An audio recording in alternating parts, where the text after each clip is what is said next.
If you work with technical drawings in AutoCAD, knowing how to dimension angles is one of those essential skills that can save you a lot of time and make your drawings much easier to read. In this video, I'm going to show you exactly how to dimension angles in AutoCAD step by step, using a simple method that works for beginners and experienced users alike. And if this tutorial helps you out, don't forget to hit the like button and subscribe for more AutoCAD tips and tutorials just like this.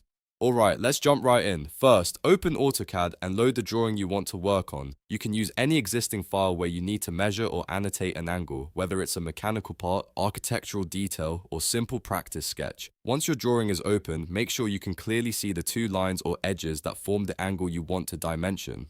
Next, go to the command line and type DIMANGULAR, then press enter.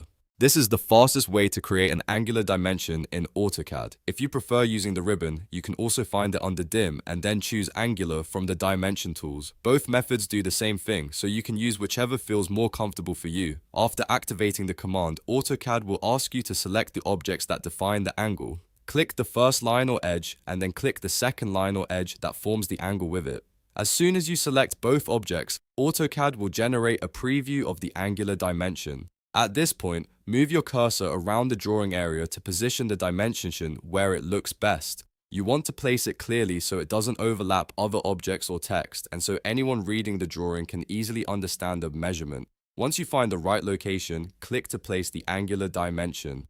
AutoCAD will then add the angle measurement to your drawing automatically. If needed, you can still move or adjust the dimension afterward, just like any other annotation, and that's really all there is to it. With just a few clicks, you can quickly dimension angles in AutoCAD and keep your drawings precise, professional, and easy to interpret. This is a very useful tool whenever you need to document geometry accurately, especially in design and drafting work. If you found this walkthrough helpful, make sure to like the video, subscribe to the channel, and turn on notifications so you don't miss the next AutoCAD tutorial. Thanks for watching, and I'll see you in the next one.